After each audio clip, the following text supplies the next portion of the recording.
নমস্কার বন্ধুরা, অঙ্কিতা গল্প স্টুডিওতে আপনাদের সবাইকে স্বাগত। অঙ্কিতা গল্প স্টুডিওর আজকের নিবেদন আশাপূর্ণা দেবীর শ্রেষ্ঠ ছোট গল্প ঈর্ষা। তো চলুন শোনা যাক।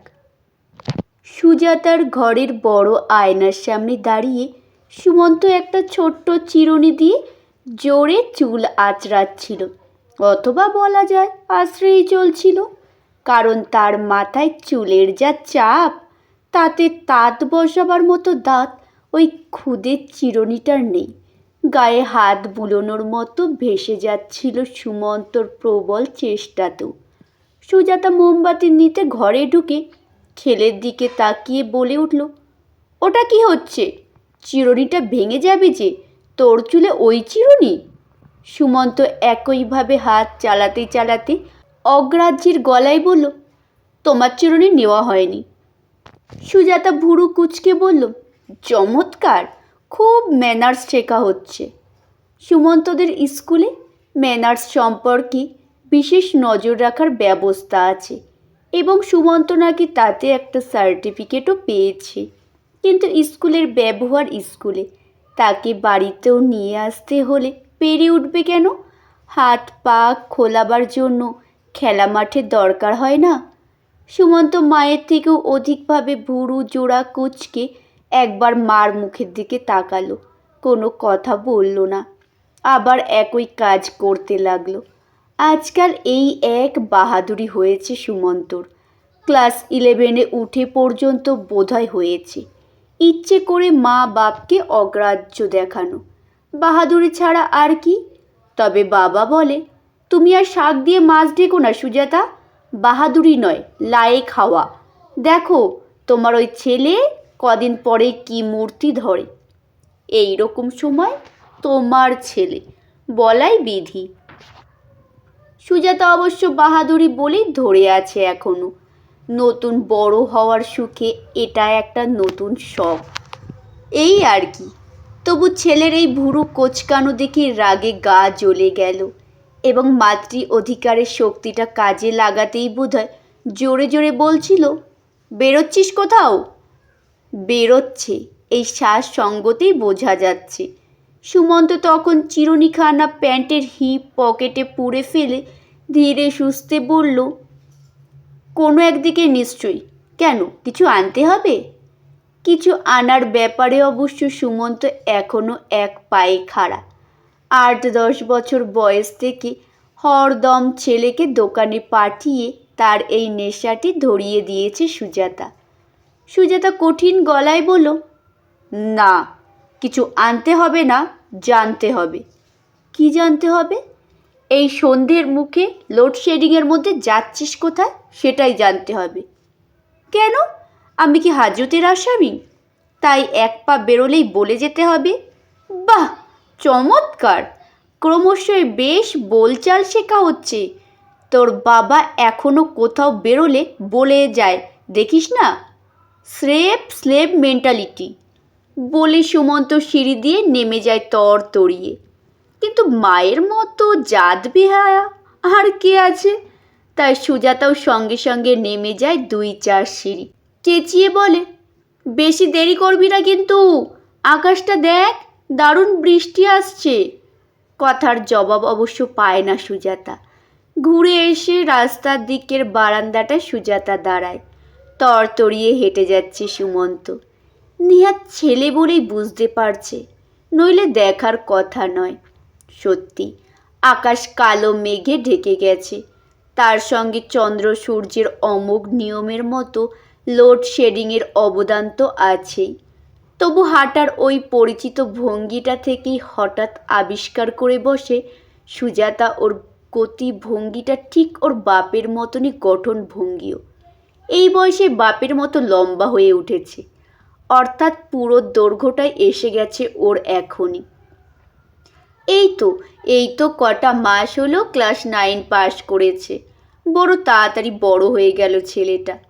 ঘরে চলে এসে জানালা টারনালাগুলো বন্ধ করতে করতে ভাবল সুজাতা, বাপের মতো আকৃতি পাচ্ছে, এই প্রকৃতিটা তো আর পাচ্ছে না। শ্রীমন্তর মধ্যে কত শান্ত, সভ্য, নির্বিরোধী ভাব, কাউকে উঁচু কথাটি বলতে জানে না। এই তো নতুন বাহাদুরিতে ছেলে তো শুধু মাকে কেন, বাপকেও ডোন্ট কেয়ার ভাব দেখিয়ে মজা পায়। সুজাতার ভয় হয় ফট করে না ধাড়ি ছেলের গালে একটা চড় কষিয়ে দেয় শ্রীমন্ত। কিন্তু তেমন ভয়ঙ্কর ঘটনা ঘটে না। বড়জোর স্বগতোক্ত মন্তব্য করে কিছু, মন্তব্য করে সরে যায়। ভালো ভালো, শিক্ষা দীক্ষা ভালোই হচ্ছে, ইংলিশ মিডিয়াম স্কুল তো। এই ব্যঙ্গটুকু অবশ্য সুজাতার উদ্দেশ্যে। 4 বছর বয়সে ছেলেকে পাড়ার স্কুলে ভর্তি করে দিয়েছিল শ্রীমন্ত, যে স্কুলে নিজে পড়ে বড় হয়েছে। তখন তো শ্রীমন্তর মা দিব্যি ডাঁটো। পাড়ার স্কুল বলে সুজাতা একটু খুঁতখুত করায় সতেজে বলেছিল, কেন, ওই পাড়ার স্কুলে পড়ে কি মন তো আমার অমানুষ হয়েছে? তোমার ছেলে যদি আমার ছেলের মতো হয় তাহলে বলতে যেও বাচ্চা। তবু 2 বছর পর থেকেই সুজাতা ইংলিশ মিডিয়াম বলে এমন অস্থির হলো, শাশুড়ি নিজেই বললেন, তবে দে বাবা, ছেলেকে সাহেবের স্কুলে ভর্তি করে দে। বৌমার যখন এত ভয় ভাবনা, বাংলা স্কুলে পড়লে ছেলে বিলেত যেতে পারবে না, দিল্লি মুম্বাইয়ে চাকরি পাবে না, শেষে আবার হয়তো তোকে দুষবে। মা বুড়ির প্ররোচনায় পড়ে ছেলেটার পরকাল খেয়ে রেখেছ তুমি। চুস্ত সতেজ কথাবার্তা ছিল মহিলার। হয়তো সেই জন্যই শ্রীমন্তর স্বভাবটা এত শান্ত শান্ত। বলতে গেলে মায়ের আওতাতেই তো জীবনটা কাটল। মহিলা মারা গেছেন তো এই তো সেদিন, যখন সুমন্ত বেশ বড় হয়ে গেছে। আড়ালে মায়েতে ছেলেতে শ্রীমন্তর মাতৃভক্তির প্রাবল্য নিয়ে হাসাহাসি করেছে। সুজাতা বলতো, ঠাকুমা বলেছেন, ও বাবা, মাতৃভক্ত বিদ্যাসাগর, ওরা আর নড়চড় করতে পারবেন? সুমন্ত হাসত হি হি করে। আবার মায়ের অসুখের সময় শ্রীমন্তর অস্থিরতা দেখে চিন্তাও প্রকাশ করেছে। মা বাপ তো মানুষের চিরদিন থাকে না, ঠাকুমা গেলে তোর বাবা যে কি করবে। কি আশ্চর্য, মায়ের মৃত্যুর পর কোনো অধীরতা দেখা গেল না শ্রীমন্তর মধ্যে, বরং আরও বেশি শান্ত হয়ে গেল। পরিবর্তনের মধ্যে 7 জন্মে পুজো পাঠ সন্ধ্যা গায়ত্রীর দিক দিয়ে যেত না, সেটাই হয়েছে। অবশ্য মায়ের ঠাকুর ঘরের দুর্দশা দেখতে পারবে না বলেই। অশৌচান্তর পর থেকেই শ্রীমন্ত সকাল সন্ধে দুবেলা মায়ের পুরনো একখানা গরদের থান জড়িয়ে উঠে যায় 3 তলায় মায়ের ঠাকুর ঘরে। কি করে না করে সুজাতা দেখতে যায় না। তবে সকালে পুজো করে নেমে আসা শাশুড়ির কপালে যেমন ছোট্ট একটি চন্দনের টিপ দেখতে পেত, তেমনই ছোট্ট একটি টিপ শ্রীমন্তর কপালেও দেখতে পায়। ভাত খেতে বসেও রয়ে যায় সেটা। অফিস যাবার সময় মুছে ফেলে। সুমন্ত একদিন হেসে হেসে বলে, বাবা নির্ঘাত একদিন বোস্টম হয়ে যাবে মা, দেখো তুমি। সুজাতা তো ছেলের কথায় সায় দেবেই। ছেলেকে নিজের পক্ষে রাখতে না পারলে পৃষ্ঠবল কোথায়? শ্রীমন্তকে তো কোনো দিনই ঠিক নিজ পক্ষ করে তুলতে পারেনি। মরে গিয়েও যেন ছেলের জীবনের বেশ খানিকটা নিজের দখলে রেখে দিয়েছেন সেই পরলোকগতা। অথচ কি বুদ্ধি শুদ্ধিহীন গ্রাম্য মহিলাই ছিলেন, আশ্চর্যই লাগে। শ্রীমন্তকে তো বুড়ো বয়স পর্যন্ত বকে ধুরি নেড়ে দিতেন, এটি তারই ভাষা। পান থেকে চুন খসলে রক্ষে রাখতেন না। শ্রীমন্তর ছোট বোন খুকুর শ্বশুরবাড়ি ভবানীপুর, এই ঢাকুরিয়ার বাড়ি থেকে নিহাত কম দূর নয়। তবু প্রতি সপ্তাহে বোনকে দেখতে যাওয়া চাই। কোনো কারণে একটা সপ্তাহ বাদ গেলেই মহিলা অনায়াসে বলতেন, তোর যে একটা বাপ মা মরা বোন আছে, সেটা বোধহয় এবার ভুলতে চেষ্টা করছিস মন্তা। আর আশ্চর্য, শ্রীমন্তা রেগে 2 কথা শুনিয়ে দেওয়ার বদলে পরের দিনই বোনের প্রিয় খাদ্য গড়িয়াহাটার দোকানের ডালমুট আমসত্ত্ব শনপাপড়ি নিয়ে ছুটত তার কাছে। মাতৃভক্তির পরাকাষ্ঠাতেই বোধহয় এখনও হপ্তায় খুকুর বাড়ি যাওয়াটি অব্যাহতই আছে। আজই তো যাবার সময় বলে গেছে, খুব সম্ভব খুকুর বাড়ি হয়ে আসব, দেরি হলে ভেবো না। সুজাতা বলে ফেলেছিল, এই তো গেলে সেদিন। শ্রীমন্ত কিছু বলেনি, জুতোর ফিতে বেঁধে হাত ধুয়ে চলে গিয়েছে। তা বলে সুজাতা ছেলের মতো ভুরুও কোঁচকায়নি। দেরি হলে ভাবতে বারণ করেছিল শ্রীমন্ত, তবে দেরি করল না, এসেই গেল ঠিক সময়ে। বলল, খুব বৃষ্টি আসছে মনে হলো, তাই আর নামলাম না, টানা চলে এলাম।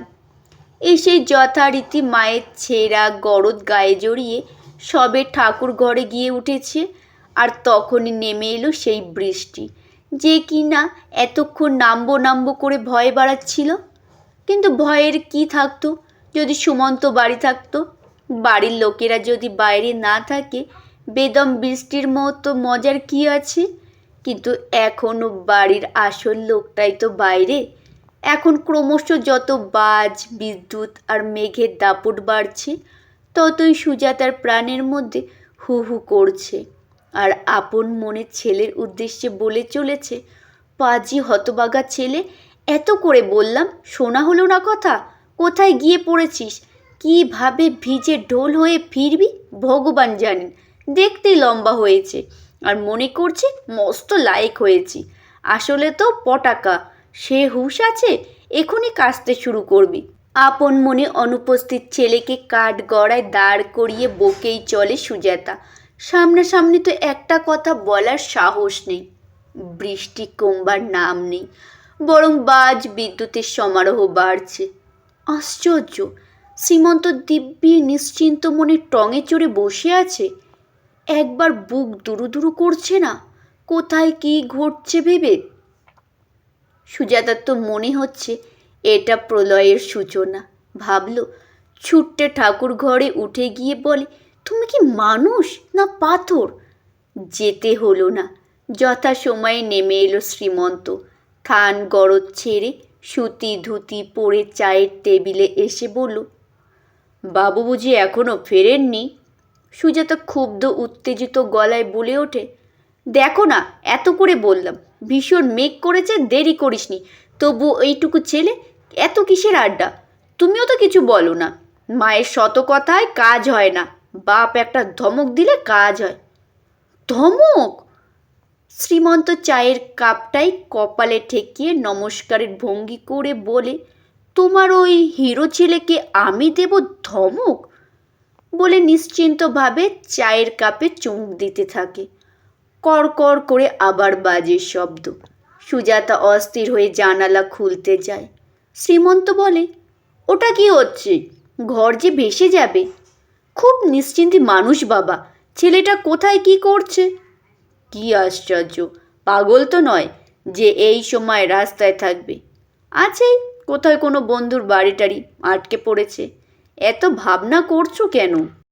এক কথায় আবার রাগ এসে যায় সুজাতার। মনে হয় খুব একটা বিপদে পড়ে ভিজে নিয়ে বাড়ি আসে সুমন্ত, তবে জব্দ হয় লোকটা। আর তা যদি না হয়, তো আজ ছেলেকেই সুজাতা দেখে নেবে এক হাত। ওইটুকু ছেলেকে এত ভয় বা পাবো কেন আমি? মনে দুঃখ পাবে বলেই না কিছু বলি না। রাত বাড়তে বাড়তে ক্রমে বৃষ্টি কমে।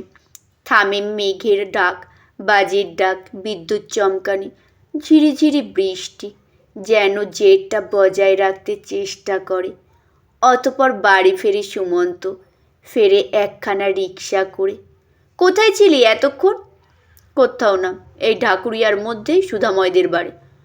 সুজাতা এতক্ষণ মনে মনে ভাসছিল, ছেলে যদি শুকনো গায়ে মাথায় ফেরে তো দেখে নেবে তাকে। কিন্তু কি করে নেবে দেখে? কোন কথার পিঠে? ছেলে যদি বলে, তা তুমি যদি ভাবতে বসো আমি বাজ পড়ে মারা গেছি, তা কষ্ট তো পাবে। আমি কি কচি খোকা যে তুমি একেবারে অস্থির হয়ে উঠলে? সুজাতা ভারী মুখে বলে, অস্থির কি সাধে হই? কচি খোকার নও বুঝলাম, ধাতটা তো খোকার মতোই। এই যে জলো হাওয়াটা লাগিয়ে এলি, এতক্ষণ রাতে কাশতে শুরু করবি। বলছিস তো ভিজিসনি, কই দেখি মাথাটা, যা চুলের রাশ, মুছে দিই ঘষে। সুজাতা ছেলের মাথায় হাত দিয়ে দেখতে আসে। এক ঝটকায় মার হাতটা ঠেলে দিয়ে বলে ওঠে সুমন্ত, আহ, ভেবেছ কি তুমি? বাড়াবাড়ির একটা সীমা আছে, বুঝলে? নিজেই তোয়ালে দিয়ে ঘষে ঘষে মাথাটা মুছে নিয়ে জামা বদলে শুয়ে পড়ে গিয়ে। সুজাতা স্তব্ধ হয়ে তাকিয়ে থাকে। শ্রীমন্ত ওর ঘরের দরজায় এসে একটু হেসে বলে, কী রে, মার ওপর রাগ করে না খেয়ে শুয়ে পড়লে? রাগ আবার কি? সুমন্ত পাশ ফিরে বলল, সুধাময়ের মা ছাড়লেন না, জোর করে ওদের সঙ্গে খিচুড়ি, বেগুনি, ডিম ভাজা খাইয়ে দিলেন। ও, তাহলে তো আজ তোর বড় মজার দিন গেল। শুনলে তো? শ্রীমন্ত বলে ওঠে, বন্ধুর বাড়ি খিচুড়ি, বেগুনি, ডিম ভাজা। যাক, বেচারি আমরা আমাদের রুটি তরকারি নিয়ে বসি গে, যথেষ্ট রাত হয়ে গেছে। এখন আর লোডশেডিং নেই, দালানের দুটো আলোই জ্বালা। খাবার টেবিলের সামনের দেয়ালে শ্রীমন্তর মার যে মস্ত ফটোখানা টাঙানো রয়েছে তার ওপর আলো এসে পড়েছে। খেতে বসে শ্রীমন্ত যথানিয়মে আগে সেই ছবির দিকে নীরব প্রণামের ভঙ্গিতে একটু চোখ ফেলে খাবারে হাত দেয়। আর কেন কে জানে সেই মুহূর্তে ভয়ানক একটা জ্বালায় সুজাতার ভেতরটা তোলপাড় করে দুই ঝলক গরম জল এসে যায় দু চোখের কোলে। ওই অতি সাধারণ প্রায় অশিক্ষিত গ্রাম্য চেহারার মহিলাটির ওপর ভয়ানক একটা ঈর্ষা অনুভব করে সুজাতা। নমস্কার বন্ধুরা, শেষ হলো গল্প পাঠ। কেমন হলো অবশ্যই কমেন্টে জানাতে ভুলবেন না। গল্প শোনা হয়ে গেলে একটি লাইক করবেন, শেয়ার করবেন কাছের আত্মীয় স্বজন, বন্ধু বান্ধবদের কাছে। আর যেসব বন্ধুরা আমার গল্প শোনেন এখনও আমার পরিবারের সদস্য হননি, তারা আমার চ্যানেলটি সাবস্ক্রাইব করে পাশে থাকা বেল আইকনটি প্রেস করে আমার পরিবারের সদস্য হওয়ার অনুরোধ রইল।